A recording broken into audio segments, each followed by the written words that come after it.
Hello everyone. तो अब हमने डिस्कस करना है जी Bragg law for X ray diffraction. X rays की मदद से हमने डायफ्रैक्शन को स्टडी करना है जी।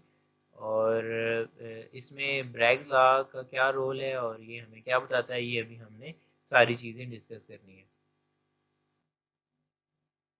ब्रैग्स लॉ बेसिकली एक कंडीशन है जी, जो कि at the end of topic हम उसको मैथमेटिकली इवेलुएट करेंगे। और उस कंडीशन की मदद से हम जो एक्स रेज हैं उनकी वेवलेंथ पता कर सकते हैं। और किस फिनोमेना के थ्रू पता कर सकते हैं जी?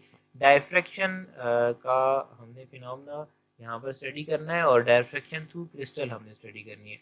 तो क्रिस्टल की अभी हमने बात की है, मैं आपसे एक पिक्चर शेयर कर रहा हूँ जी यहाँ पर। उस पिक्चर में आप देखें तो हमारे पास बड़ी अच्छी रेगुलर अरेंजमेंट है छोटे छोटे स्फीयर्स की, और हर स्फीयर यहाँ पर मेरे लिए एज ए एटम बिहेव कर रहा है। ये इसकी सिंपल सी अरेंजमेंट है, क्यूबिकल अरेंजमेंट मैं आपके सामने शेयर कर रहा हूँ जी। अच्छा, अब अगर आप देखें तो ये हर sphere as a atom behave कर रहा है। तो एटम के सेंटर से लेकर उसके सर्कमफेरेंस तक का जो डिस्टेंस होता है वो रेडियस के बराबर होता है। अब बोहर एटॉमिक मॉडल को आप रिकॉल करें तो वहां पर आर नॉट की जो वैल्यू है वो हम जानते हैं 0.53 एंगस्ट्रॉम के बराबर है जी। ठीक है जी। वेयर आपको पता है 1 एंगस्ट्रॉम जो है वो 10⁻⁻10 मीटर के बराबर है।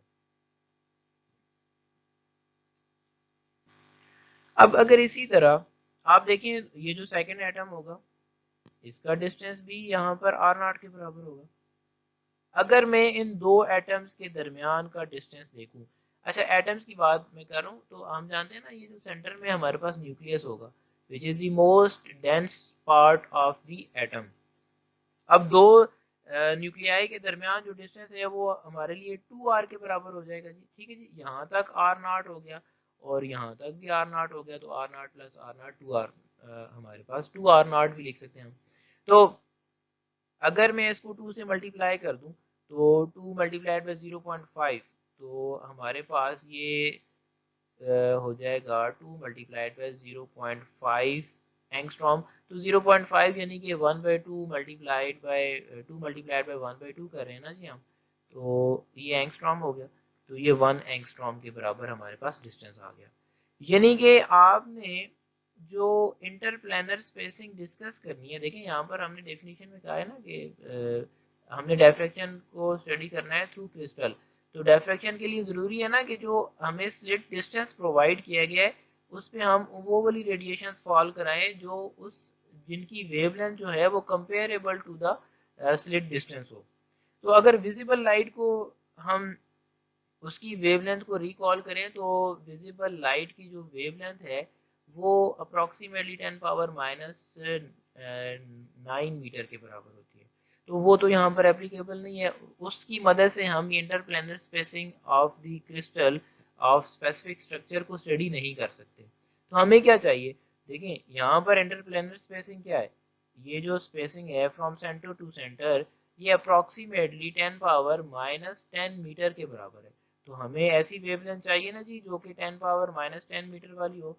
तो ये जो लाइट है ये मीन्स कि ये जो रेडिएशंस हैं ये एक्सरे स्पेक्ट्रम में फॉल करती हैं।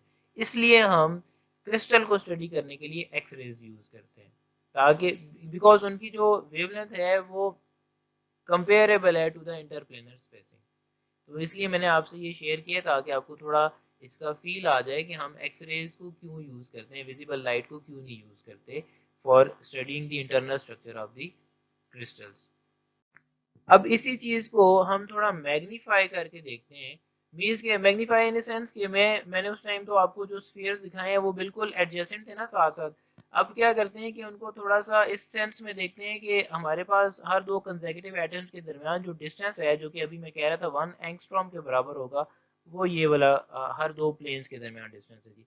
अब लेट से लाइट आ रही है अपर प्लेन से, यहाँ से डायफ्रैक्ट होकर इधर ए पॉइंट की तरफ मूव करके यही एक और लाइट ले। अब यहाँ पर मेरा मतलब जो लाइट का है वो स्पेसिफिकली एक्स रेज है। ठीक है जी।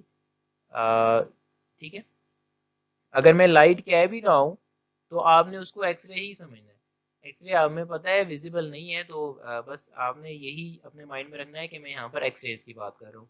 तो एक्सरे एक बीम यहाँ से आई, एक बीम यहाँ से आई, एक अपर प्लेन से टकरा के यहाँ से डायफ्रैक्ट होकर पॉइंट ए की तरफ मूव करके चली गई, एक लोअर प्लेन से यहाँ ई पॉइंट से डायफ्रैक्ट होकर पॉइंट डी की तरफ मूव करके चली गई। अगर आप केयरफुली इस चीज़ को ऑब्जर्व करें तो पॉइंट बी और क्यू तक जो एक्स रेज हैं बीम वन और बीम टू ने बिल्कुल सिमिलर डिस्टेंस ट्रेवल किया है, और पॉइंट बी से पी के बाद ये एक्स रे बीम वन और एक्स रे बीम टू बिल्कुल सिमिलर डिस्टेंस ट्रेवल करके जा रही है। ठीक है, अच्छा अगर ऐसा हो रहा है तो ये जो पार्ट डिफरेंस है, अब इसने यहाँ पर हमें ये प्रिडिक्शन बतानी है कि यहाँ पर अगर हम कन्वेक्स लेंस लगा के ऑब्जर्व कर रहे हैं कि भाई यहाँ पर कौन सा स्पॉट हमें मिल रहा है, तो हम वो इसकी मैथमेटिकल इवेल्युएशन में ये पार्ट डिफरेंस के बारे में डिस्कस करेंगे कि बताएंगे कि ये पार्ट डिफरेंस किस कंडीशन को फुलफिल करेगा, तो हमें जो वहाँ पर स्क्रीन के ऊपर ब्राइट या डार्क स्पॉट मिल रहा है तो उसको हम जस्टिफाई कर सकते हैं। अगर आप देखें ना, ये दो ट्राइंगल्स हैं हमारे पास, एक ट्राइंगल यहाँ पर वन ये वाली है और ट्राइंगल नंबर टू ये वाली है। आप इन ट्राइंगल को रीड्रॉ करें तो हमारे पास जो पहली ट्राइंगल है वो कुछ यूं बनेगी, ये हमारे पास 90 डिग्री आ गया, ये आ गया आपके पास वो जो दो प्लेन्स के दरमियान सेपरेशन है। ठीक है जी, ये डिस्टेंस जो है हमारे पास जिसको हम डी से शो कर रहे हैं। अच्छा, एंगल इस साइड के साथ बन रहा है तो ये उस ट्राइंगल की बेस होगी, ये परपेंडिकुलर हो गया। आपको ये वाला पार्ट चाहिए ना जी, क्योंकि ये Q E extra distance cover हो रहा है। अच्छा, तो परपेंडिकुलर ओवर हाइपोटेन्यूज करेंगे तो हमें मिल जाएगा जी कि क्यू ई जो है वो बराबर है डी साइन थीटा के। सिमिलरली आप दूसरी ये वाली ट्राइंगल कंसीडर कर लें, इस ट्राइंगल में क्या हो रहा है जी, एक आपके पास ये परपेंडिकुलर आ गया, ये आपके पास फिर से वही कॉमन जो स्लिट सेपरेशन है डी आ गया, ये आपके पास बेस है, ये आपके पास परपेंडिकुलर, ये हाइपोटेन्यूज। फिर से आपको ये ई और पी वाला पार्ट चाहिए, फिर से आपको यही काम करना पड़ेगा कि e p is equal to D sine theta. अब टोटल ये जो V shape extra distance cover हो रहा है, टोटल पार्ट डिफरेंस पता करने के लिए हमें पता है कि हमने इनको E P plus Q E करना होगा, तो दोनों तरफ डी साइन थीटा है तो it will be two D sine theta. It means के टोटल जो एक्स्ट्रा पाथ कवर कर रही है बीम टू, ये टू डी साइन थीटा है। अब अगर आपको वहां पर स्क्रीन के ऊपर एक ब्राइट स्पॉट मिल रहा है तो इट मीन्स ये जो टू डी साइन थीटा है हमारे पास ये इक्वल होगा m टाइम्स ऑफ वेवलेंथ के बराबर। ठीक है, और अगर वहां पर एक डार्क स्पॉट बन रहा है तो वो फिर हम उसी तरह इंटरफेरेंस की जो हाफ इंटीग्रल वाली कंडीशन है उसको ओबे करेंगे जी। ठीक है,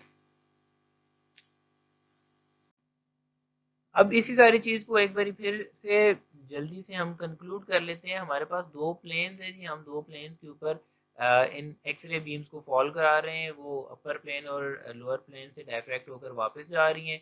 एक्स्ट्रा पाथ डिफरेंस जो कवर हो रहा है वो क्यू ई प्लस पी ई है। अगर हम ये हमारे पास वहाँ पर ब्राइट स्पॉट बन रहा है तो ये जो पार्ट डिफरेंस है ये m टाइम्स ऑफ वेवलेंथ के बराबर होगा, और ये path difference in terms of distance ये डी साइन थीटा के बराबर है हमारे पास।